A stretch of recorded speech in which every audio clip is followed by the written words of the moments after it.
유도를 배우는 사람들이 집중적으로 훈련받는 것이 있습니다. 그게 뭐죠? 안 해봐서 모릅니까? 낙법입니다. 낙법. 잘 넘어지는 훈련을 하는 것입니다. 아이를 유도 체육관에 보낸 한 아버지가 아이에게 무엇을 배웠느냐고 물어봤습니다. 아들이 대답합니다. 아빠, 저는 넘어지는 것을 배웠어요.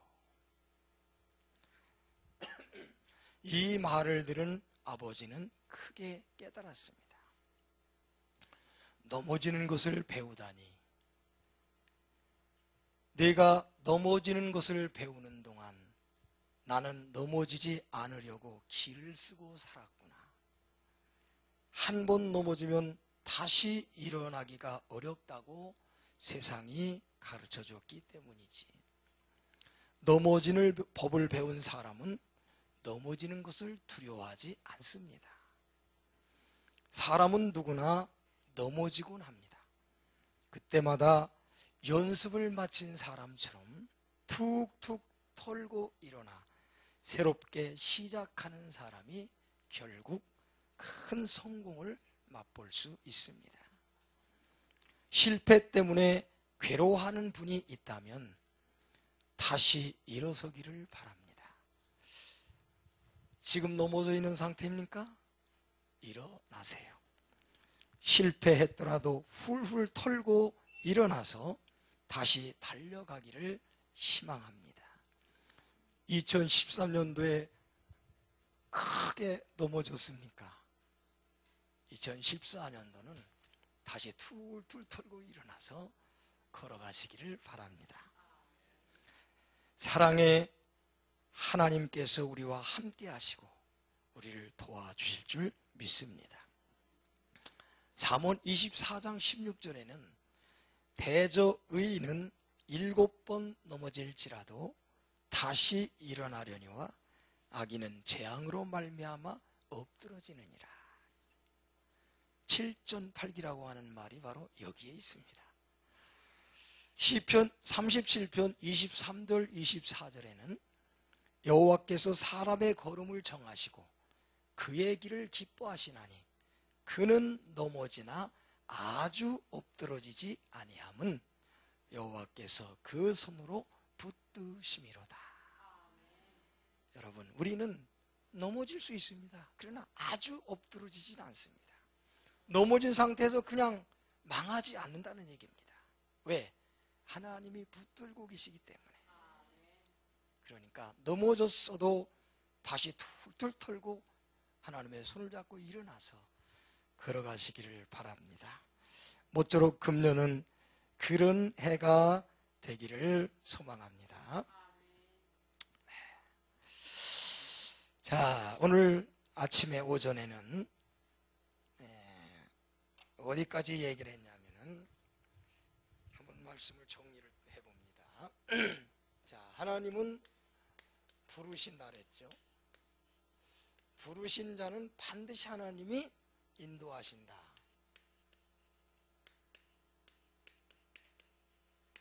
뭘로 인도하시느냐? 말씀으로 인도하신다. 그러므로 우리는 어떻게 해야 되느냐? 그저 믿고 따라가자. 순종하자. 자, 기억됐죠? 네. 근데 이걸 머리만 알고 있으면 소용없어요. 행동으로 나가야 돼요, 이제. 그 다음에 하나님께서 부르셔서 이제 그에게 약속을 주셨죠. 근데 이 약속은 뭐가 걸려요? 시간이 걸린다.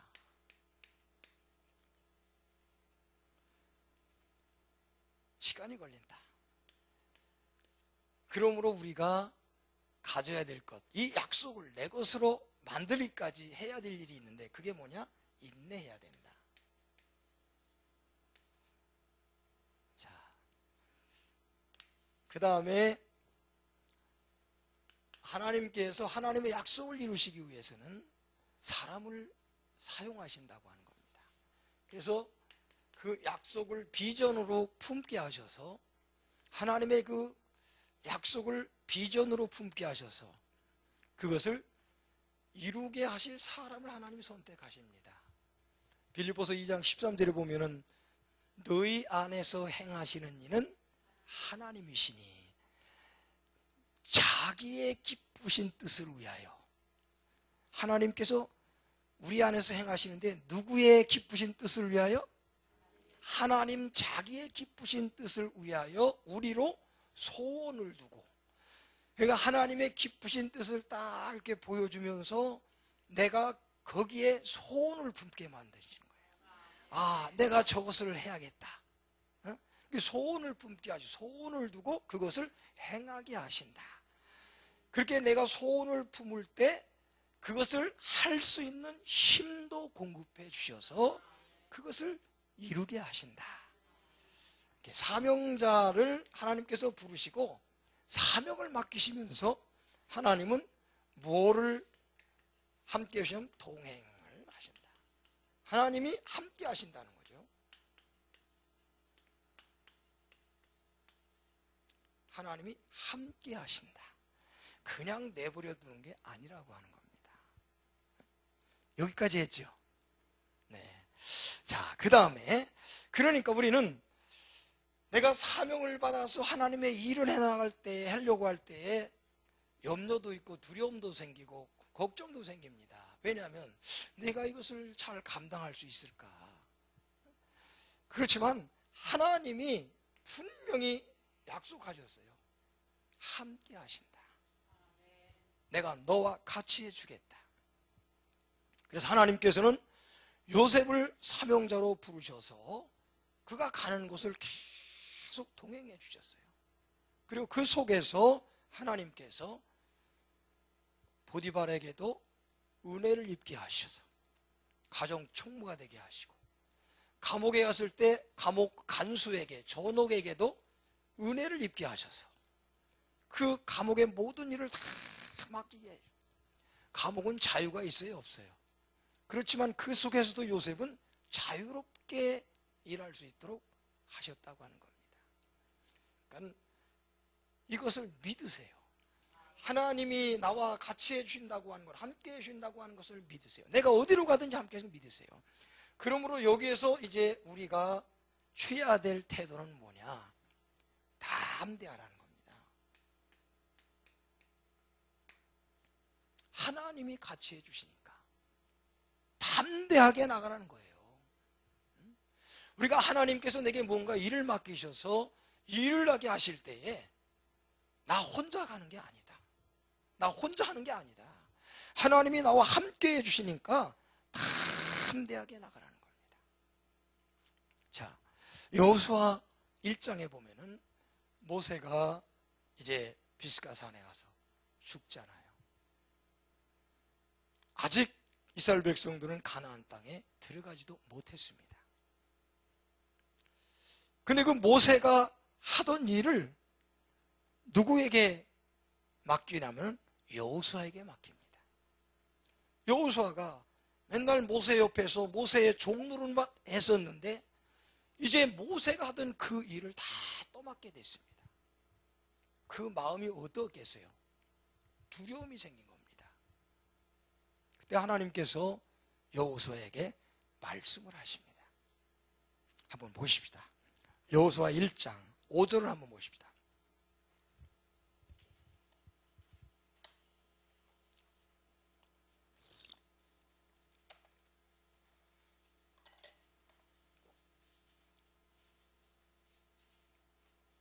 여호수아 1장 5절.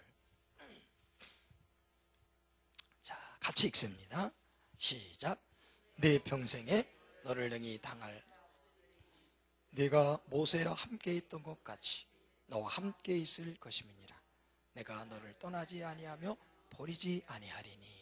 자, 내 평생에 너를 능히 대적할 자가 없을 거다. 왜? 내가 모세와 함께 있었던 것 같이 너 봤지? 내가 모세와 어떻게 함께 했는지 너 봤지? 40년 동안 여호수아가 그것을 분명하게 봤습니다. 그렇게 이스라엘 백성들이 아우성치는 순간에도 하나님이 모세와 함께 하셔서 능히 그 모든 문제를 해결해 주시고 이끌어가는 것을 여호수아가 40년 동안 봤어요. 너 봤지? 그거하고 똑같이 내가 너와 함께 있을 것임이라. 내가 너를 떠나지 않는다. 내가 너를 버리지 않는다. 하나님이 떠나지 않고 버리지 않는다고 말씀을 하십니다. 9절 보십시오. 그 밑에 9절 시작. 내가 내게 명령한 것이 아니냐. 강하고 담대하라. 두려워하지 말며 놀라지 말라. 네가 어디로 가든지 네 하나님 여호와가 너와 함께 하느니라. 할렐루야. 6절, 7절, 8절 계속 마음을 강하게 하고 담대히 하라. 마음을 강하게 하고 담대히 하라. 하나님이 그렇게 말씀합니다. 그러니까 여호수아의 마음 상태를 하나님이 보고 계시는 겁니다. 여호수아가 이제 막 쫄여가지고 벌벌 떨고 있는 것을 아시고 하나님께서 힘을 주시기 위해서 지금 말씀하시는 거예요. 내가 모세와 함께 했던 거 너 40년 동안 봐왔지. 그거하고 똑같이 해줄게. 걱정하지 마. 염려하지 마. 너를 당할 자가 아무도 없도록 내가 만들어줄게. 그러면서 마음을 강하게 해라. 담대히 하라. 이 시간 하나님이 우리에게 하시는 말씀이시오. 2014년도 작년에도 힘들었는데 금년엔 또 어떤 일이 벌어질까 염려도 되고 걱정도 되겠지만 작년에 함께 하신 하나님 금년에도 함께 하신다고 말씀하시고 계십니다. 그 하나님이 나와 함께 하신 것을 믿고 2014년도에도 마음을 강하게 가지십시오. 마음을 강하게 해야 돼요. 하나님이 나와 같이 계신다. 하나님이 너를 도와주신다. 그렇게 마음을 강하게 하고 담대하시기를 주님의 이름으로 축원합니다. 이사야 43장 2절에는 내가 물가운데로 지날 때에 내가 함께 할 것이라. 강을 건널 때에 물이 너를 침몰치 못할 것이며 네가 불 가운데 지날 때도 타지 아니할 것이요 불꽃이 너를 사르지도 못하리니. 물 속에 갈 때도 내가 함께 해줄 것이고 불 속에 들어가도 내가 함께 할 것이다. 물이 너를 침몰하지 못하도록 불이 너를 사르지 못하도록 내가 지킬 것이다. 사드락과 메삭과 아벳느고가 평상시보다 7배라도 뜨겁게 하는 불불 속에 들어갔지만 3사람을 집어넣는데 4사람이 왔다 갔다 합니다. 누가? 사드락과 메삭과 아벳느고가 불불 속에 던져질 때 하나님도 거기 뛰어들어가셨습니다. 참, 이거 얼마나 놀라운 일이에요. 여러분이 불불 속에 뛰어들어갈 때에 하나님도 같이 뛰어들어가신다고. 하나님이 그 불 속에 자기의 신실한 종, 자기를 철저히 의지하는 종, 하나님을 위해서 생명을 내놓는 그 종이 불불 속에 뛰어들어갔을 때, 던져졌을 때 하나님이 같이 뛰어들어가셨어요. 그 속에서 그들을 지키신 겁니다. 불꽃이 그를 사르지 못하도록. 할렐루야. 그들이 나왔을 때 머리카락 하나 그슬린 냄새도 없었다. 할렐루야. 하나님이 지키시는 거예요. 하나님이 지키시는 거예요. 그러니까 우리가 어떤 상황을 만나든지 두려워하지 말라는 겁니다. 담대해야 될 줄 믿습니다. 이사야 41장 10절은 우리가 너무나 잘 아는 말씀이잖아요. 두려워하지 말라. 내가 너와 함께 함이라. 놀라지 말라. 나는 네 하나님이 됨이라. 내가 너를 굳세게 하리라. 참으로 너를 도와주리라. 참으로 나의 의로운 오른손으로 너를 붙들리라. 나를 붙들고 계시는 분이 누구예요? 하나님이십니다. 그러면 나를 넘어뜨리려면 어떻게 해야 될까요? 그런데 하나님을 당할 자가 있습니까? 그러니까 여러분은, 그래서 하나님은 나의 안전한 포구요, 나의 피난처요, 내가 피할 바위요, 나의 반석이라 그랬어요. 하나님이 왜? 내가 거기만 딱 가서 있으면은 어느 누구도 그 무엇도 나를 건들 수가 없다는 거예요. 베드로전서 1장 5절에는 이 하나님의 능력으로 우리가 보호하심을 입었다 그랬어요. 하나님 능력으로 우리가 보호하심을 입고 살고 있어요. 여러분, 하나님 손에서 여러분을 빼앗아갈 자가 없습니다. 좀 다부지게 마음을 가지시기 바랍니다. 2014년도 시작했는데 지금 오늘이 15일인가? 한 3일 동안은 그래도 꽤 결심하고 좀 이렇게 하려고 했는데 벌써부터 흐트러지면 안 돼요. 다부지게 마음을 가지시고 담대한 말 가지시고 하나님이 나와 함께 하신다. 내 뒤에는 하나님이 계시다. 마귀는 나를 만질 수 없다. 담대하시기를 주님의 이름으로 축원합니다. 사도행전 23장 11절에 하나님은 바울 사도에게 그렇게 말씀합니다. 그날 밤 주께서 바울 곁에 서서 이르시되 담대하라. 내가 예루살렘에서 나의 일을 증언한 것 같이 로마에서도 증언하여 하리라. 바울이 붙잡혀가지고 가이사의 재판정에 가서 내가 재판을 받겠다고 신청을 했습니다. 그래서 바울은 이제 로마로 죄수의 몸으로 가게 됩니다. 그 전에 하나님께서 말씀을 딱 먼저 주시는 거예요. 너는 담대하라. 내가 예루살렘에서 내 말을 증언한 것 같이 이제는 로마에 가서 그 일을 하라. 하나님이 그 일을 하게 하시려고 바울을 로마로 보내는데 죄수의 몸으로 보내는 거예요. 하나님 참 이상하게 일을 하십니다. 애굽으로 요셉을 보내는데 어떻게 보냅니까? 종으로 팔리게 해서 보냅니다. 그러니까 어떻게 하든지 상관이 없어요. 하나님이 함께 하신다. 디모데후서 4장 17절에 바울 사도는 그렇게 고백을 합니다. 주께서 내 곁에 서서 나에게 힘을 주심은 나로 말미암아 선포된 말씀이 온전히 전파되어 모든 이방인들이 듣게 하려 하심이니 내가 사자의 입에서 건짐을 받았느니라.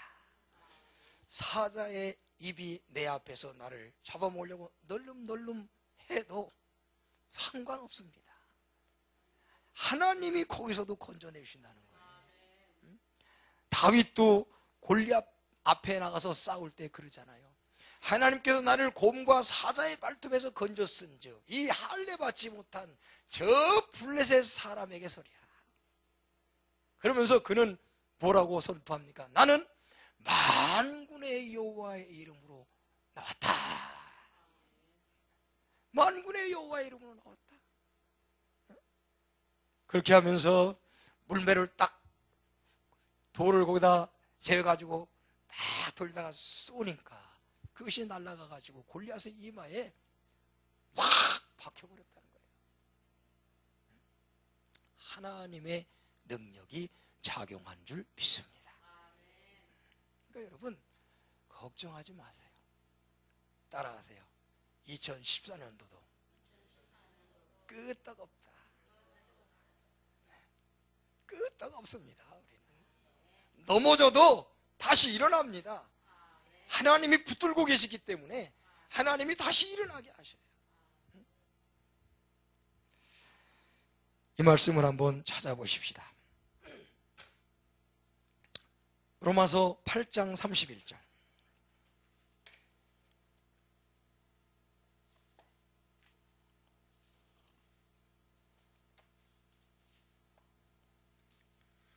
로마서 8장 31절.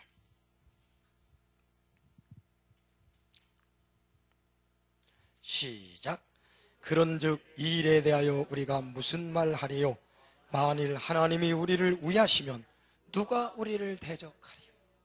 누가 나를 위해주고 계셔요? 하나님이 나를 위해주고 계시네. 누가 나를 대적하겠는가? 이 말씀이 좀 믿음이 생깁니까? 얼마나 하나님이 나를 위해주고 계시는데, 이것을 시편 기자는 시편 118편 6절 7절에 그렇게 고백을 합니다. 한번 찾아봅시다. 시편 118편 6절 7절.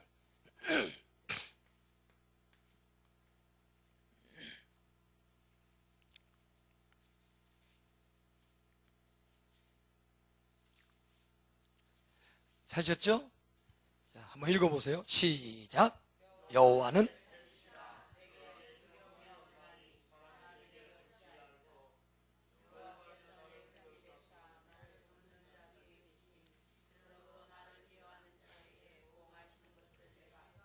할렐루야. 누가 내 편이요? 믿으십니까? 이 말씀은 제가 교회를 개척하려고 할 때 하나님이 주신 말씀이에요. 돈도 한 푼 없고 뭐 어떻게 할 수 없을 때 하나님이 이 말씀을 딱 주셨어요. 그러니까 내가 하나님과 한 편이라고 하면은 뭘 못하겠느냐? 하나님과 한 편만 되면은 뭘 못하겠어요? 자, 따라합시다. 나는 누구와 한 편?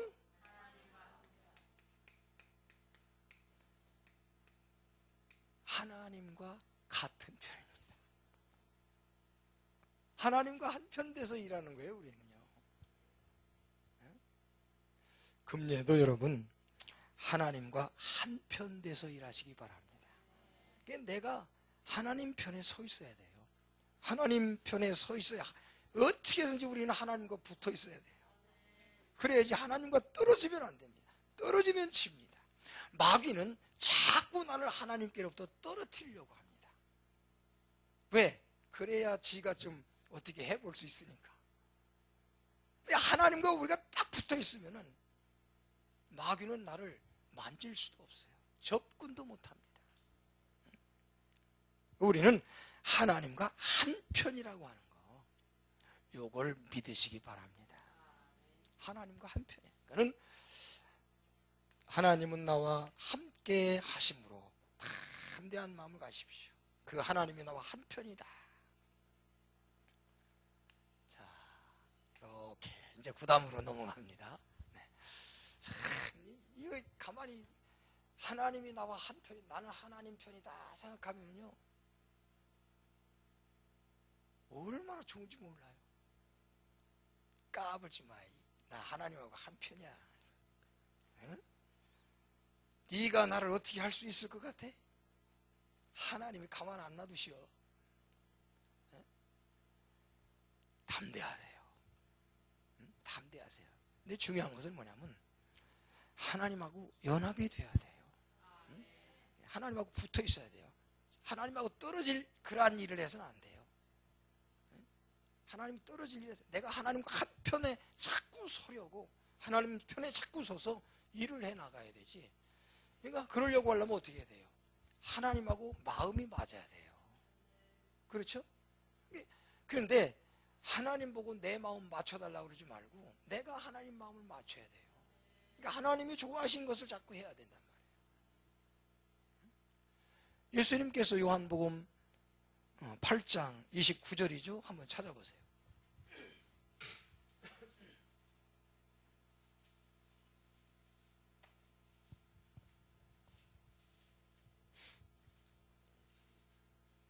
요한복음 8장 29절 시작.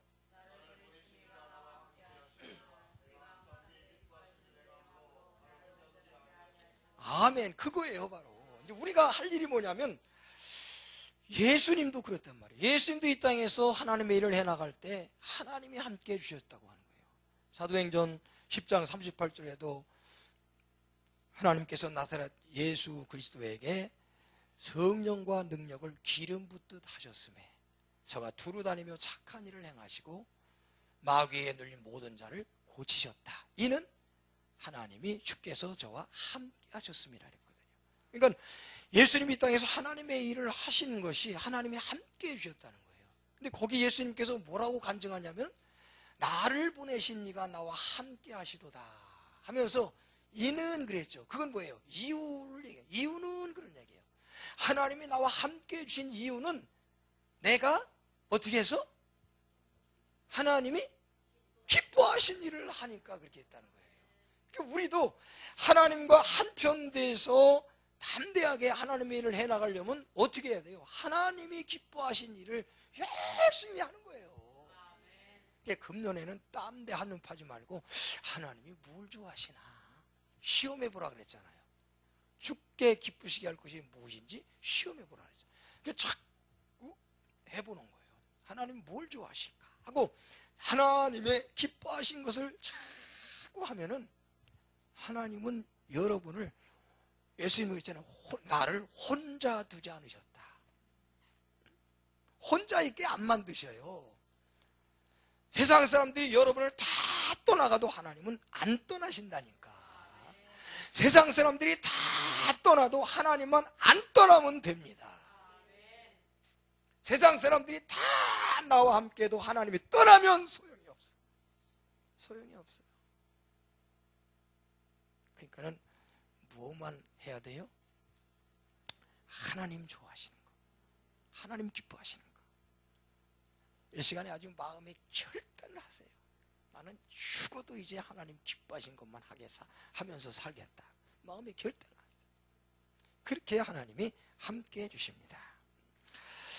자, 그 다음에 이제 네 번째로 오늘 본문으로 와서 11절부터 16절까지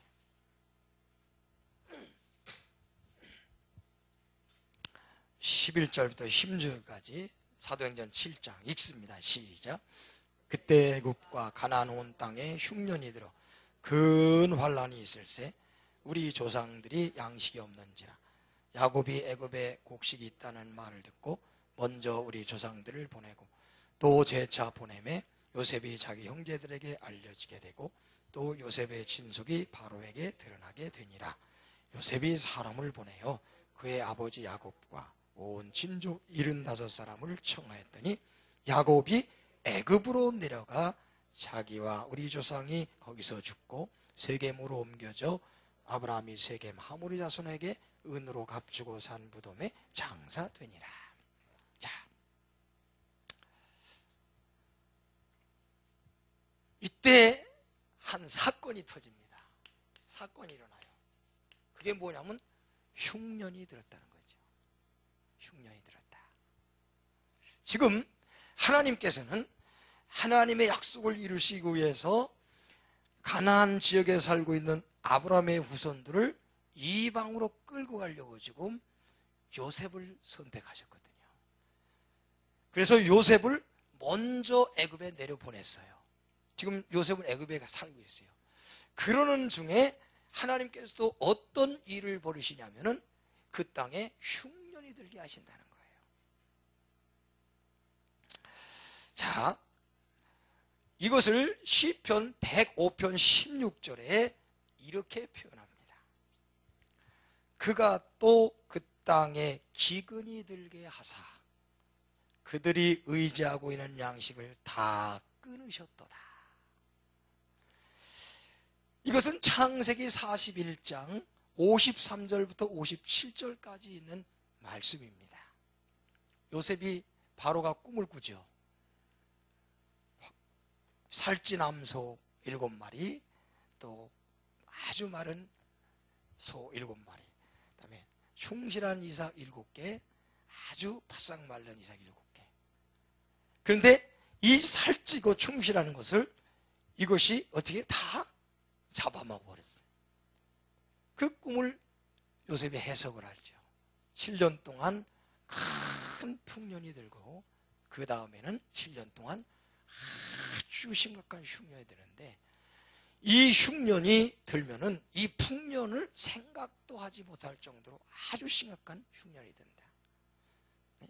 그래서 이것을 이때 잘 준비해서 이 날을 넘기도록 해야 된다. 그래가지고 요셉이 총리로 딱 세워지잖아요. 네? 그러고 난 다음에 이제 하나님께서 풍년을 보내시는 거예요. 풍년이 7년 잘 지나갑니다. 그때 요셉이 하나님 주신 지혜로 이제 잘 준비를 하죠.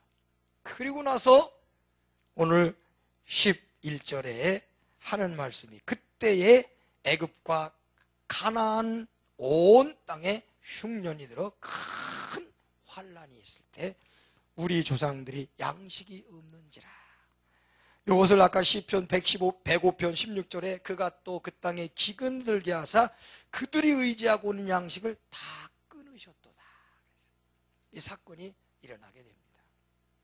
왜 이런 사건이 벌어지느냐? 애굽에 요셉은 먼저 와 있고 아브라함의 후손은 가나안 땅에 있습니다. 그들은 이제 이 애굽으로 데려가기 위해서 하는 건데 그 양식이 끊어지니까는 아들들을 보내서 양식을 사는 중에 요셉을 이제 만나게 되죠. 그러니까 요셉이 이 남은 흉년 동안에 그들을 살리기 위해서 어떻게 합니까? 그 야곱의 가설들을 다 초청을 하죠. 그래서 오늘 본문에 14절을 보니까 요셉이 청하였더니 15절에 야곱이 어디로 내려가는데 자기와 모든 75 친족들을 다 거느리고 이제 아브라함의 후손들을 다 거느리고 애굽으로 내려가는 거예요. 이 작업을 하기 위해서 하는 겁니다. 이 작업을 하시려고. 하나님께서 이 흉년이라고 하는 사건이 일어나서 이스라엘 하나님의 아브라함의 후손들이 양식이 없어서 이제 고통에 빠지게 하는 것이 뭐냐면 이 일을 이루기 위해서 하나님이 벌인 사건입니다. 여기에서 이제 우리가 하나 기억해야 될 것은 뭐냐? 그래서 창세기 이제 41장 마지막 부분부터 42장, 46장까지 내용이 이제 바로 그 내용입니다. 이 사건은 뭐냐? 하나님이 섭리하시는 일이다.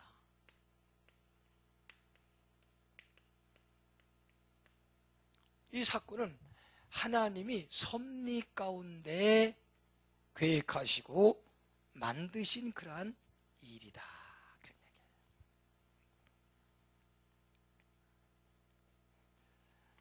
여러분 앞에 어떤 일들이 벌어지잖아요. 예기치 않은 사건들이 일어나잖아요. 좋은 것도 있고 나쁜 것도 있습니다. 풍년은 좋은 거예요? 여러분이 좋아할까요? 안 좋아하는 거예요? 흉년은 뭐예요? 안 좋아하는 거죠? 근데 좋아하는 것도 있고 나쁜 것도 있어요. 좋아하는 것만 있으면 좋겠죠. 근데 하나님은 나쁜 것도 만드시는데 이 나쁜 것이 어떤 때는 더 하나님의 놀라운 계획 속에 있는 것이라고 하는 거죠. 그러니까 풍년만 계속 있었다면은 야곱이 이스라엘 백성들이 애굽에 가겠어요? 안 갑니다. 흉년을 통해서 이제 그들을 애굽으로 들어가게 만드시는 겁니다. 그러니까 여러분, 우리 앞에 일어나는 일들이 좋은 일도 있고 나쁜 일도 있지만 이 모든 것에 대한 하나님이 섭리하시는 일들이에요. 그게 뭡니까? 하나님이 나를 이끌어 가시고 하나님이 나를 만들어 가시고 하나님이 나를 축복의 자격자로 만드시기 위해서 일어나는 사건인데 하나님의 약속을 이루어가는 가운데 섭리 가운데 하나님이 일으키시는 사건들이에요. 그런데 어떤 때는 내가 아주 싫어하는 그런 것들이 하나님이 더 큰 뜻이 그 속에 들어있다는 거예요. 그래서 여러분, 우리가 어떤 그 사건을 만나게 될 때 우리는 그런 생각을 합니다. 왜 하나님 나한테 이런 것을 주시냐고. 그러죠. 대체적으로 뭐냐면 왜 그래요 하나님 도대체. 아니 하나님 왜 그래요. 내가 잘하고 있잖아요. 왜 자꾸 건드셔요? 가만 내두지. 우린 대체적으로 이런 사건이 날 때 그렇게 하나님 앞에 묻습니다. 근데 그렇게 하지 말고 어떻게 되느냐? 이 말은 무슨 얘기냐면, 왜 하나님 그렇게 하십니까? 그러지 말고, 하나님, 이 상황 속에서 내가 무엇을 하기를 원합니까? 이렇게 이제는 물으세요. 하나님이 섭리 가운데 그것을 놓을 때는 나를 만드시기 위한 것이고, 거기에는 분명히 하나님의 계획과 뜻이 있단 말이죠. 그러니까는 왜 그렇게 했냐고 투덜거리고 짜증내지 말고, 하나님, 이 상황 속에서 내가 무엇을 하기를 원하십니까? 하나님, 무엇을 가르쳐 주시려고 그러셨습니까? 이제 좀 이렇게 좀 물어보세요. 여기 신앙인들이 해야 될 일입니다. 응? 왜 그러느냐? 로마서 8장 28절 여러분 잘 알죠? 네? 외워봅시다. 시작.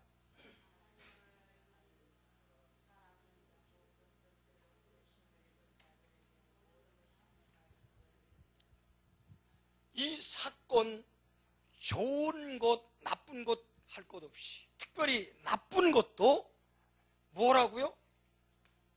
합력하여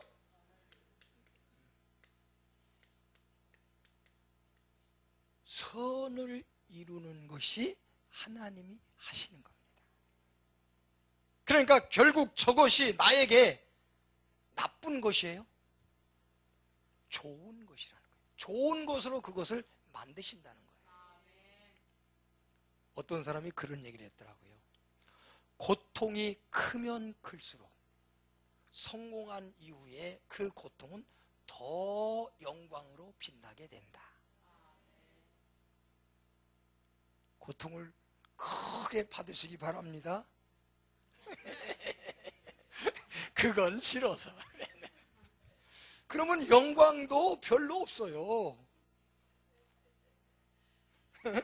영광도 별로 없어요. 고통이 크면 클수록, 어둠이 깊으면 깊을수록 빛은 더 밝아지는 거예요. 그러니까 여러분, 나 감당할 수 없는 그런 고통이 왔다고 하면은 하나님이 큰 영광 받으려고 한다.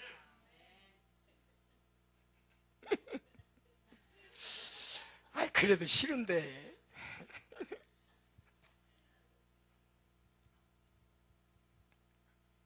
합력하여 선을 이룬다. 요셉은 그걸 알았습니다. 그래서 창세기 45장 5절부터 8절까지 보면 형들을 만나서 형들이 그냥 아이고 이제 우리 죽지 않을래나 그럴 때 근심하지 말고 한탄하지 마십시오. 당신들이 나를 팔았으나 나를 이리로 보내신 분은 당신들이 아니라 하나님이십니다. 요셉은 하나님이 하고 계신다고 하는 것을 아는 겁니다. 지금 이 일들이 형님들이 나를 시기해서 팔아먹는 거 그런 것도 하나님이 하고 계신다. 하나님의 그의 생명을 살리기 위한 하나님의 그 뜻을 이루기 위해서 지금 하나님이 하고 계신다. 그렇게 하셨어요. 나를 이리로 보낸 것은 당신들이 아니라 그들이 팔아먹어서 왔잖아요. 그런데 요셉은 당신들이 아니라 하나님이 보내셨다. 창세기 50장 20절에는 당신들은 나를 해하려고 했지만 하나님은 그것을 선으로 바꾸셨다. 할렐루야. 이게 하나님이 하시는 일이에요. 나와 함께 하시는 하나님이 지금 하시는 일이 바로 그런 일들이에요. 그러니까 우리 앞에 벌어지는 이 사건들은 다 하나님의 섭리 속에서 하나님이 섭리해 가고 계신다는 거죠. 그런데 그 하나님은 마침내 복을 받게 하시려고, 선이 되게 하시려고 하나님이 그렇게 해가시고 있다는 거예요. 그러니까는 고난이 와도 이제는 웃으시기 바랍니다. 믿습니까? 그리고 그 속에서 하나님, 내가 어떻게 하기를 원합니까? 내가 무엇을 하기를 원합니까?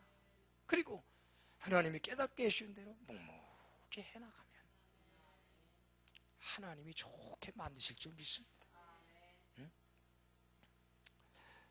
끄떡없습니다. 믿습니까? 걱정하지 마십시오. 하나님이 좋게 만들고 계시는 거예요. 응? 지금 그것도 하나님이 좋게 만들고 계시는 거예요. 그리고 뭔가 내 안에 하나님이 끄집어내서 버리게 할 것들을 하나님께서 정리하고 계시는 거예요. 응? 그거 정리하시느라고 그런 거예요. 그러니까 내 속이 더러워서 그런 거야. 응? 내 속이 더러워서 하나님 그거 끄집어내려고 그거 가지고 안 되니까 그래서 정리하시는 거예요. 여러분, 여기서 우리가 할 일은 뭡니까? 무조건 감사.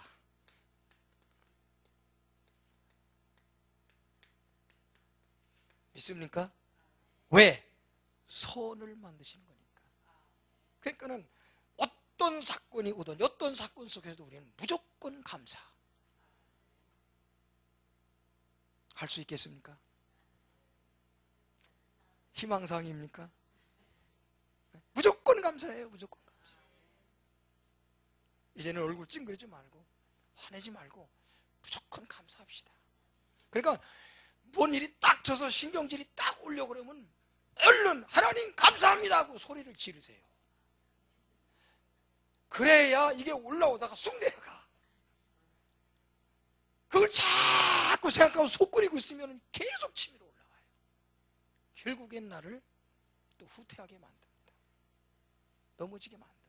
그러니까는 막 올라오려고 할 때 그것이 나오기 전에 얼른 하나님 감사합니다 하고 이렇게 소리를 질러야 돼요.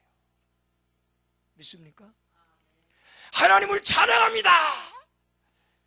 이 일을 만드신 하나님을 찬양합니다 하고 소리를 지르세요. 그래야 이것이 그냥 혼비백산해서 그냥 도망가 버리지. 그렇지 않으면 이것이 내 입에서 나오면은 이건 문제가 되는 거예요. 왜냐하면 그게 사단이 틈타는 분이에요. 믿습니까? 그럼 마귀가 이제 그걸 붙잡고 나를 조종하고 그걸 붙잡고 나를 움직여가면은 한참 동안 슬럼프에 빠집니다. 다시 돌아오려면 이제 전부의 눈물 바가지 쏟아야 돼. 그러니까 이런 일을 안 하려면 얼른 이것이 나오기 전에 하나님 감사합니다 해서 이것을 죽여야 돼요. 죽여야 돼요. 그러니까 하나님이 좋게 하시고 계신다. 그러니까 그저 감사하십시오. 무조건 감사. 믿습니까? 이제는 감사만 하세요. 아셨어요? 감사만 하시라고. 좋게 하시니까. 자, 이제 다 갑니다. 여기에 이제 몇 가지 사건들을 제가 좀 얘기를 할게요. 사무엘상 9장에 보면은 사울의 아버지가 암나기를 잃어버리는 사건이 발생합니다. 그것 때문에 사울의 아버지가 사울과 종을 암나기를 찾아오라고 신부를 보냅니다. 그때 어떤 일이 벌어지냐면은 이스라엘 백성들이 우리도 왕을 세워주십시오. 왕이 필요합니다. 그렇게 그래가지고 하나님께서 사무엘에게 그들이 원하는 대로 해줘라. 그쯤에 이 사건이 벌어집니다. 그래서 나귀를 찾으러 갔는데 나귀를 찾지 못해요. 그런데 종이 뭐라고 하냐면 여기에 하나님의 선견자가 있는데 그 사람에게 가서 물어보자. 그분이 누굽니까? 사무엘이에요. 이게 뭐냐면 하나님이 사무엘을 만나게 하기 위해서 벌인 사건이에요. 여러분, 우리 앞에 일어난 일들이 그냥 아무런 계획 없이 하나님이 하신 일들이 아닙니다. 꼭 필요해서, 꼭 필요한 바로 그때에 하나님이 그 일을 섭리 가운데 만들어 가시는 거예요. 그래서 사울이 이스라엘의 왕으로 거기서 기름 부음을 받게 됩니다. 믿습니까? 이걸 우리가 몰라서 그래요. 하나님은요, 다 그냥 하시지 않습니다. 여러분, 연속곡이나 영화를 보면은, 아침에도 얘기했습니다만은, 그 장면 하나하나가 어떤 사람이 무슨 이제 여기 주인공이 모적해도 저쪽에 사람이 이렇게 쓸데없이 걸어가는 거 있잖아요. 그거 그냥 있는 거 촬영한 게 아니라 그것도 배우예요. 믿습니까? 그것도 배우라고. 그리고 우리가 볼 때 아무것도 아닌 일 같은데 그거 다 뭐냐면 다 대본에 써 있는 대로 하는 거예요. 그게 감독이 다 지시해가지고 그 따라서 하는 거예요. 그러니까 필요 없이 되는 일이 없다니까. 필요 없이. 연속극을 보면서도 왜 저런 걸 할까? 그러는 장면들도 필요해서 하는 거예요. 필요해서. 쓸데없는 것이 없습니다. 믿습니까? 하나님이 연출하고 계시는 거예요. 열왕기상 17장 17절부터 24절에 보면은 사르밧 과부 엘리야가 3년 동안 흉년들 때 하나님이 공개를 받게 했던 여인이잖아요. 마지막 먹을 것 공개하면서. 근데 그때 17절서부터 24절까지 보면 그 사르밧 과부의 아들이 갑자기 죽어버려요. 그런 사건이 벌어져요. 왜 하나님이 거기 갑자기 그런 얘기가 튀어나옵니다. 그 일 후에. 그러니까는 엘리야를 만나가지고 말대로 순종해서 쌀독에 쌀이 막 마르지 않고 이렇게 하는 그 하나님의 기적을 그가 체험합니다. 그리고 매일매일 그 기적 속에 살아가고 있어요. 그렇죠. 그런데 그 일 후에 갑자기 아들이 죽습니다. 왜 하나님이 그렇게 하실까? 그 이야기를 보면서 여러분 아무런 생각 없이 보지 말고 왜 거기에 그런 얘기가 등장할까? 근데 거기에 24절 한번 찾아봅시다. 출애굽기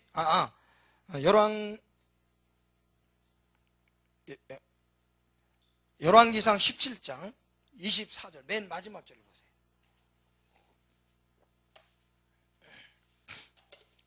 죽은 아들을 이제 엘리야가 가서 살리잖아요. 24절을 보세요.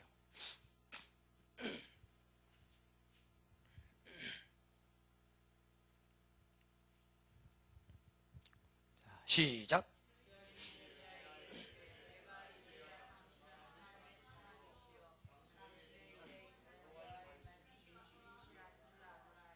아멘.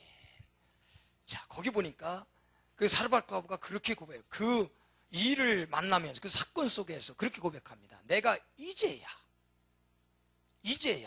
당신이 하나님의 종이고 당신 입에 있는 것은 다 하나님의 말씀이고 사실인 것을 어떻게 해요? 이제 믿는다는 거죠. 자, 그 말씀을 비추어서 추리해 보면은 그가 매일매일 쌀독을 밀가루통과 기름병을 이제 가지고 음식을 만들어 먹을 때마다 매일 기적이잖아요. 그렇잖아요. 그걸 체험해요. 그런데 처음에는 그게 얼마나 은혜고 감사하고 하나님이 살아계시다는 것을 확신했겠어요. 근데 그게 계속되면서 슬금슬금 무했겠어요. 믿음이 식어지겠죠. 똑같아요. 우리가 살아가는데. 어떻게 보면 또 제가 그런 생각도 해봅니다. 내일은 혹시 이거 가루가 없는 거 아니요? 믿음이? 그래서 하나님이 한 번 더 그에게 확신을 심어주는 사건이에요. 제가 그 말씀을 가만히 묵상하면서 그런 깨달음이 오더라고요. 그 마음, 그 과부의 상태를 하나님이 아시고 다시 한번 그 믿음을 확실하게 세워주려고 그 사건이 일어났겠다. 믿습니까? 그래서 그 사건 속에서 다시 믿음이 딱 정신을 차리고 정말 하나님은 살아계신구나. 당신 입에 있는 하나님의 말씀은 정말 사실이다. 딱 믿음이 세워지는 거예요. 그러니까 하나님께서는요, 이런 사건을 통해서 나를 세우고 나를 만들어가고, 믿습니까? 그러니까 이거를 그냥 아무런 생각 없이 지내지 말고 매사에 작든 크든 그런 일들이 벌어질 때마다 하나님 뭐죠? 하나님 무엇을 내게 가르치려고 그러시죠? 하고 자꾸 대화를 물어보세요. 자꾸 물어보세요. 그래서 거기서 하나님이 내게 들려주시는 세미한 음성을 들으세요. 그렇게 우리의 신앙생활을 해나가야 됩니다.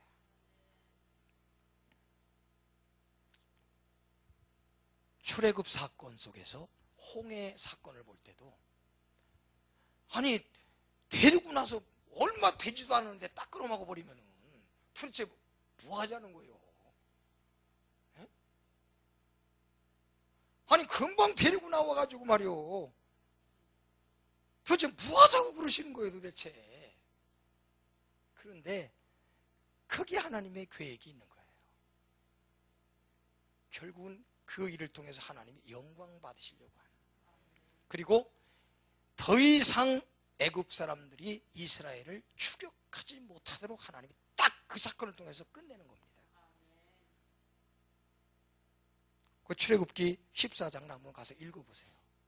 왜 하나님이 그렇게 하시는가 하는 것을 그 뒤에 하나님이 분명히 얘기하고 있습니다. 믿습니까? 그러니까 하나님이 생각 없이 하지 않는 거예요. 어떤 사건이 벌어질 때 하나님은 뭔가 그걸 통해서 하나님의 메시지를 전하기 위해서 하나님의 메시지를 우리에게 가르쳐주기 위해서 하나님이 하신다는 거예요. 그걸 잘 찾아내야 돼요. 압살롬의 반역 사건도 보면은 그런 맥락에서 다윗이 저지른 사건에 하나님의 그 예언하신 말씀을 보여주는 겁니다. 그런 사건들이 성경의 그 사건들을 우리가 볼 때에 그냥 저기 말고 하나님이 여기에 무엇을 말씀하시려고 그러셨지? 항상 한번 의문점, 퀘션 마크를 붙여보고 한번 묵상을 해보세요. 그 가운데 하나님이 세밀하게 가르쳐주시는 음성을 들려줄 겁니다. 그것을 우리가 하나하나 이렇게 배워나가면요 참 신바람이 납니다. 하나님과 자꾸 가까워지고. 금년에 여러분의 신앙이 좀 그렇게 되기를 바랍니다. 자, 그 다음에 이제 본문으로 다시 와봅니다. 17절부터 20절까지. 17절부터 20절까지 봅니다. 시작. 아브라함에게 약속하신 때가 가까우매 이스라엘 백성이 애굽에서 번성하여 많아졌다. 애굽을 알지 못하는 새 임금이 애굽 왕위에 오르매 그가 우리 족속에게 교활한 방법을 써서 조상들을 괴롭게 하여 그 어린아이들을 내다 살지 못하게 하려 할세. 그때 모세가 태어났는데 하나님 보시기에 아름다운 그의 아버지 집에서 석 달 동안 길리더니 보여진 후에 바로의 딸이 그를 내가 자기 아들로 삼았다. 뭐 이제 그런 얘기가 계속이 됩니다. 19절까지 말씀을 보면은 여기에 뭐가 생겨요? 이런 거는 좀 안 생겼으면 좋은데 자꾸 이런 것이 왜 생기는지 모르겠어요. 거기 보면은 이스라엘 백성들이 애굽에서 종살이하는 것도 힘든데 지금 굉장히 이제 막 괴로움이 극심한 상태로 치달게 됩니다. 왜? 요셉을 알지 못하는 새 왕이라니까. 그래도 요셉이 있을 때는 요셉 때문에 이스라엘 백성들이 그렇게 힘들지 않았어요. 그리고 요셉을 아는 왕들이 계속 다스릴 때는 그렇게 어렵지 않았어요. 왜? 그 은혜를 아니까. 그런데 요셉을 모르는 왕이 딱 세워지니까 이제 얼굴을 싹 바꾸는 거예요. 안면몰수하는 거예요. 그리고 애굽 사람들을 막 괴롭힙니다. 그래서 이스라엘 사람들에게 괴로움이 옵니다. 근데 17절을 다시 한번 봅니다. 하나님이 아브라함에게 뭐가? 약속하신 때가 가까우매. 그래서 저는 이 말씀을 묵상하면서 괴로움, 그게 뭐냐? 설교 그만하여겠네. 알면 뭐야? 에?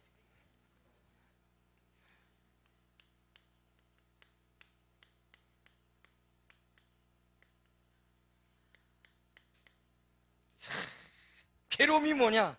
이건 때가 가까웠다는 징조다. 이거는 다 왔다고 하는 징조다. 이 괴로움은요, 이제는 신나는 일이에요. 이런 괴로움은 많이 당해야 돼요.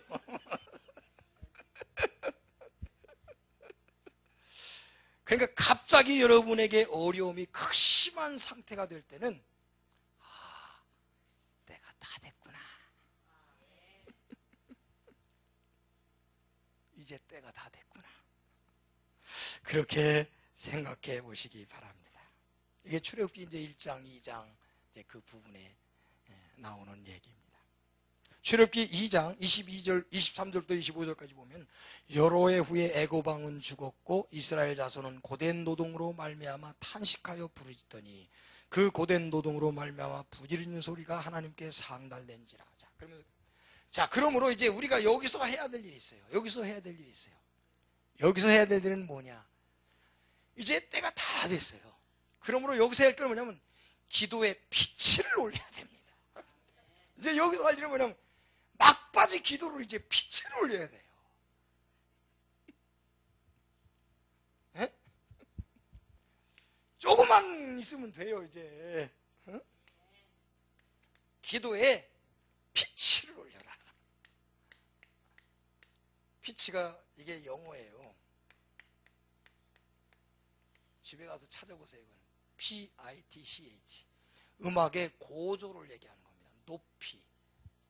그러니까 여기서 맞으면 이제 최고조로 올려야 할 때라는 거예요. 믿습니까? 이제 때가 다 됐으면 기도에 이제 최고조로 올려야 돼. 이제. 야, 이제 다 됐다. 그래서 여기 이스라엘 백성들도 뭐예요? 여기 보니까 이스라엘 백성들도 어떻게 해요?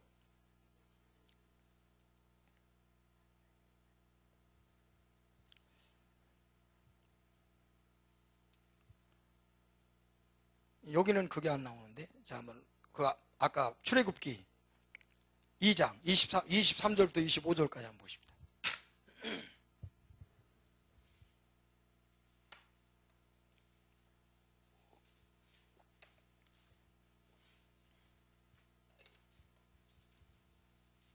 (23절부터 25절) 출애굽기 2장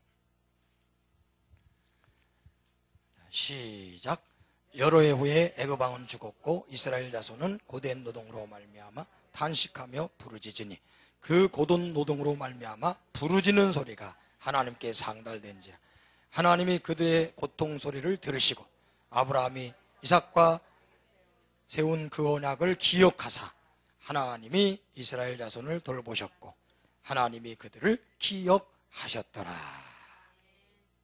이스라엘 백성들이 고통을 당하니까 막 부르짖는 거예요. 울부짖는 거예요. 부르짖는 거예요. 마지막으로 기도에 빛을 올릴 때입니다. 이때가. 한나가 결혼을 했습니다. 아이를 낳지 못합니다. 분인나라고 하는 그 다른 부인이 자꾸 한나의 마음을 격동시킵니다. 하나님 앞 제단에 가서 제사를 드리고 남편이 자기를 너무 사랑해서 음식을 많이 줘도 그게 즐겁질 않습니다. 기쁘질 않습니다. 그 고통 때문에. 그래서 한나가 어떻게 하죠? 성전에 가서 음식도 먹지 않고 성전에 가서 몸부림치면서 기도합니다. 엘리 제사장이 볼 때 술 취하는 여인 같았다. 그럴 정도로 기도합니다. 그 결과 누가 나오죠? 사무엘이 나오는 거예요. 여러분 그런 식귀가 있죠. 한 송이 국화꽃을 피우기 위해 서쪽 새는 그렇게도 우는 것보다 뭐 그런 거 있죠. 하나님이 사무엘을 이 땅에 보내시기 위해서 한나를 괴롭게 만드셨어요. 왜? 기도를 통해서 사무엘이 나오게 하기 위해서 그래요. 그러니까 여러분 괴로움이 아주 심해지면 그냥 비슷하면 아직 뭐 덜 된 거고, 갑자기 이제 심해지면은 이제 때가 다 됐다 그렇게 생각하고 기도에 빛을 올리세요. 믿습니까? 예? 금식도 하고 뭐 작정도 기도하고 그냥 막 매달리세요.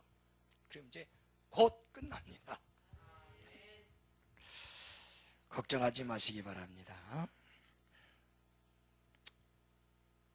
그만하겠습니다. 뒤에는 이제 지난번에 제가 모세, 그 뒤에 이제 모세에게가 또 다른 사명자를 이제 하는 얘기가 나오는데, 그건 뭐 지난번에 나와서 얘기했으니까 여기까지. 자, 정리를 해봅니다. 하나님이 축복하실 때에 하나님이 불러내신다고 하는 거죠. 먼저 불러내시죠. 불러내시고는 하나님께서 인도해 가십니다. 말씀을 통해서. 그는 내가 좀 약해질, 내가 좀 힘들어할 때, 내가 시험에 빠지려고 할 때 하나님은 반드시 누군가를 통해서 말씀을 던지십니다. 이것을 여러분 놓치지 마세요. 믿습니까? 이걸 놓치지 마세요. 어떤 때는 어린아이를 통해서도 할 수도 있습니다. 발람은 뭘 통해서 깨우칩니까? 말 못하는 짐승인 나귀가 사람의 말을 하게 해서 하나님이 깨우친 거예요. 말씀을 통해서 하나님 반드시. 그러니까는 지금도 하나님께서는 저를 통해서 여러분의 형편들을 하나님이 파악하시고 이 말씀이 필요하기에 하신 거예요.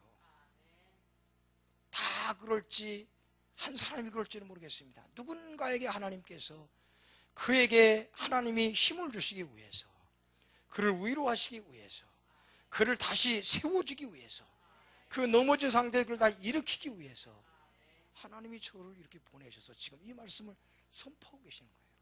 이걸 믿음으로 받으면 여러분에게 복이 되고 능력이 됩니다. 근데도 귓전으로 흘려버리면 아무 소용이 없어요. 그러니까 지금 하나님이 나에게 말씀을 주고 계신다 그렇게 생각하시고, 제가 와서 한 말씀들을 여러분 한 번 더 집에 가서 이렇게 묵상하면서 그 속에서 다시 한번 하나님이 내게 주시는 음성을 확실히 받으시기 바랍니다. 하나님은 우리에게 분명히 약속을 하셨어요. 많은 약속들을 하셨어요. 금년에도 하나님이 내게 주신 약속들이 있을 것입니다. 그 약속을 이루기 위해서 하나님 시간이 걸립니다. 금년 한 달이 걸릴지, 두 달이 걸릴지, 아니면 1년이 걸릴지, 아니면 몇 년이 걸릴지 몰라요. 그러나 하나님께서는 그 약속을 반드시 시행하신다고 한 걸 믿고 우리 인내하면서 기다리시길 바랍니다. 그리고 하나님께서 나를 통해서 뭔가 일을 맡기셨다고 하면 하나님께서 그 일을 내가 할 수 있도록 함께 해준다고 하는 믿음을 가지고 담대하시기 바랍니다. 그리고 항상 하나님과 한편 돼서 일해야 돼요. 그러기 위해서는 하나님이 뭘 기뻐하시는가? 하나님과 사이가 좋아져야지 나빠지면 안 되잖아요. 하나님이 기뻐하시는 일을 하시기 바랍니다. 그리고 어떤 사건이 벌어져도 좋은 사건, 나쁜 사건, 특별히 나쁜 사건이 벌어질 때에 특별히 우리가 하나님이 그것도 섭리 가운데 지금 하고 계신다. 나에게 유익을 위해서, 나를 만드시기 위해서, 하나님 내게 주신 약속을 내가 받을 수 있는 자격자가 되게 하시려고 섭리 가운데 하신다. 그래서 왜? 하고 짜증내지 말고 무엇입니까? 물어보면서 합력하여 선을 주시는 하나님을 믿고 무조건 감사하면서 감당하시기 바랍니다. 괴로움, 이건 다 왔다는 하나님의 신호라고 하는 것. 믿습니까? 자, 시간이 갔습니다. 요거는 꼭 제가 지금 마무리로 결론적으로 해야 될 그러한 부분이기 때문에 하겠습니다. 자, 마가복음 4장을 한번 보십시다.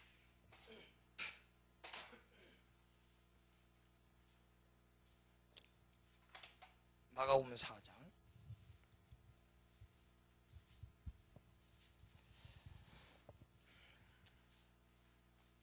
35절부터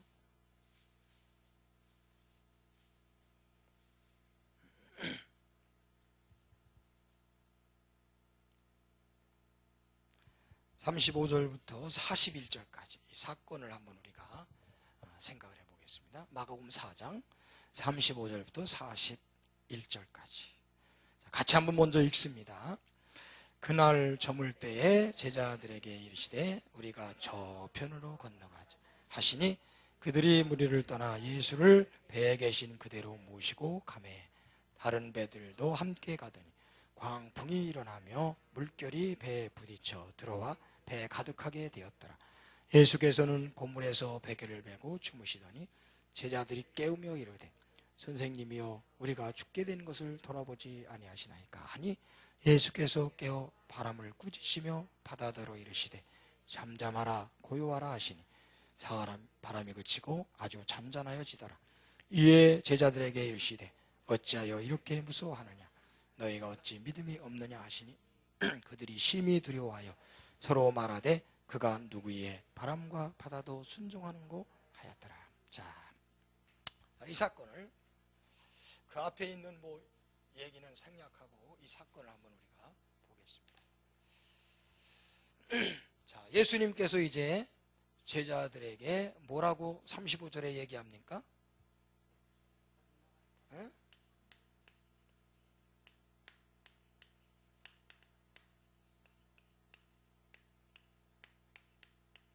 이제 개역개정 전을 이렇게 보는데 거긴 뭐라고 썼어요? 우리가 저편으로 건너가자.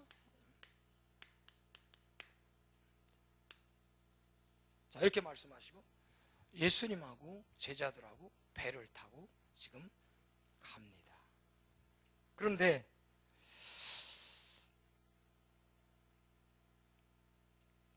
37절에 보니까 뭐가 일어나요? 큰 뭐가 일어나요? 네. 광풍.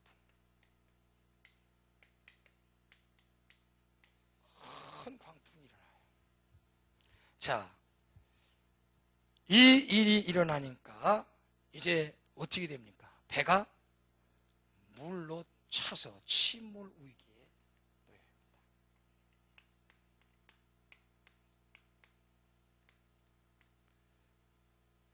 그런데 38절을 보십시오. 38절에 보니까 예수님은 어떻게 해요? 네?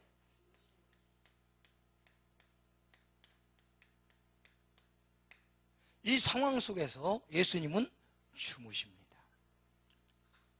그런데 제자들은 어떻게 합니까? 네? 제자들은 어떻게 해요?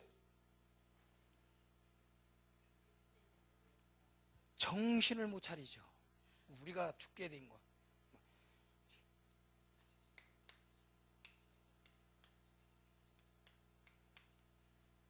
죽게 됐다. 이제 죽었다. 그래. 그리고서 어떻게 합니까? 주무시는 예수님을 막 깨웁니다. 그러니까 예수님이 일어나시더니 뭐라 그러셔요? 잠잠하라, 고요하라. 그러니까는 딱 그쳤죠. 그러면서 그리고 나서 예수님이 제자들에게 뭐라고 그럽니까?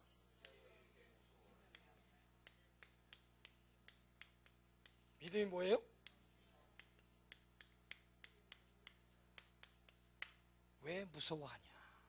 어찌하여 믿음이 없느냐? 그렇게 제자들을 꾸짖으십니다. 자, 이 상황을 한번 우리가 봅시다. 이 상황을. 풍랑이 일어나가지고 배에 막 물이 들어오고 배가 이제 막 가라앉으려고 그러는데 어떻게 해요? 어떻게 해요?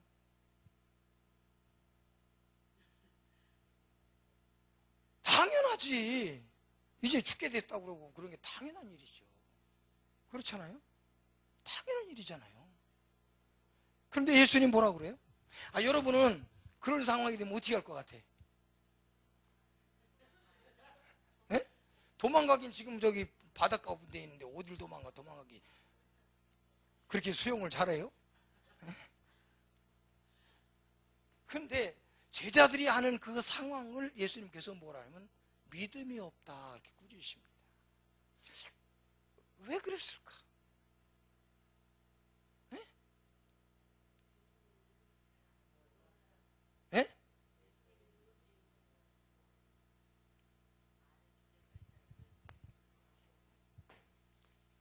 여러분 믿음이 뭡니까?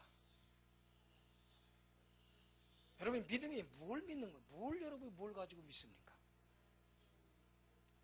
여기서 우리가 주목할 건 이거를 생각해요. 이미 예수님께서 뭐라고 얘기했냐면 저편으로 가자. 이게 예수님의 말씀입니다. 저편으로 가자. 제자들은 이런 상황이 벌어졌을 때 이것을 잊어버립니다. 이걸 생각을 못합니다. 우리도 똑같습니다. 풍랑이 막 일어날 때는 이거 생각할 여유가 없습니다. 이걸 생각한다고 하는 건 보통 훈련된 게 아닙니다. 이런 상황 속에도 이걸 생각할 수 있는 믿음의 사람이 돼야 돼요. 그 사람은 믿음이 있는 사람이에요. 근데 이걸 생각하지 못하면 믿음이 없는 겁니다. 우리가 하나님을 믿는 것은 말씀을 통해 믿는 거예요. 하나님의 말씀에 대한 믿음이에요. 자, 예수님이 뭐라고 하셨죠? 저편으로 가자. 그러면 그 말씀은 될까요? 안 될까요? 풍랑이 일어나는데 되겠습니까? 어쭈? 풍랑이 일어나는데 되겠어요? 지금 배에 물이 다 찼는데 되겠어요? 되겠어요? 가라앉는데, 막 가라앉아 가는데 되겠어요? 끝까지 우기네? 예수님은 뭐하고 계셔요? 왜? 믿음이 안 나. 왜?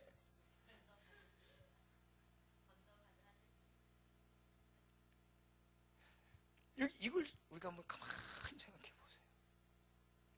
믿음이 있고 없는 것이 뭐냐?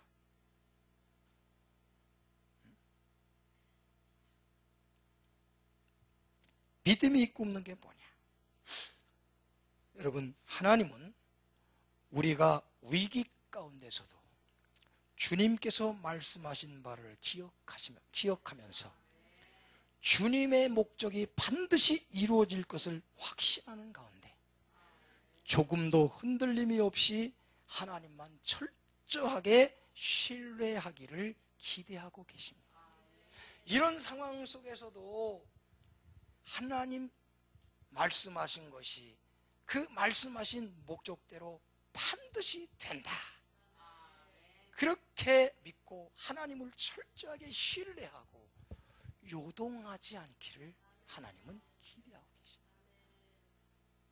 여기서 이렇게 아이고 이제 다 죽었다 요동치는 것을 하나님은 원하시지 않습니다. 그러니까 믿음은 뭐냐?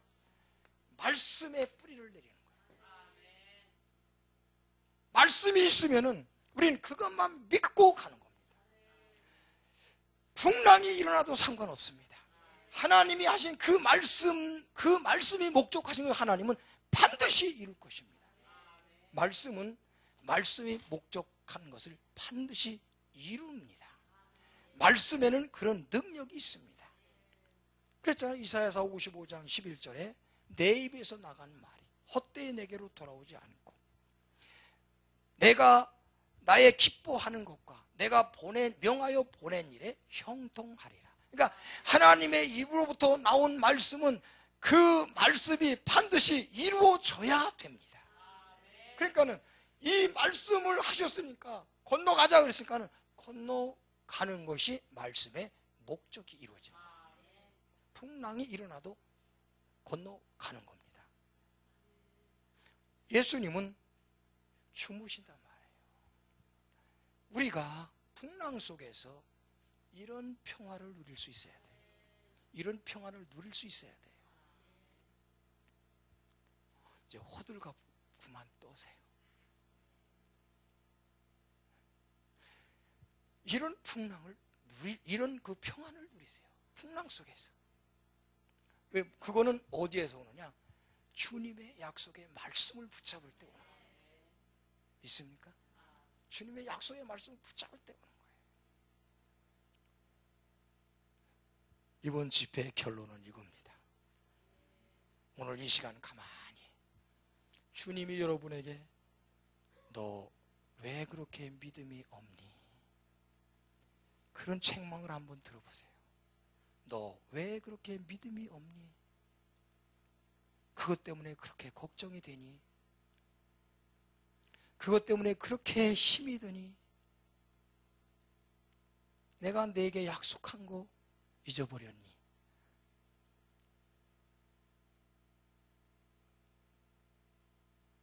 그것 때문에 그렇게 걱정돼?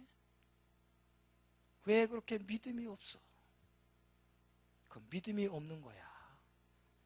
다시 내가 너에게 이런 말을 기억하고 믿음을 가져라. 이게 오늘 이번 집회에 저를 통해서 여러분에게 주시는 음성입니다. 믿음을 가져라. 내가 약속한 것을 바라보고 내가 약속한 것을 붙잡고 이제 믿음을 가지고 두려워하지 마라. 염려하지 마라. 걱정하지 마라. 내가 말했으니까 내가 한 말대로 내가 그걸 이룰 거야.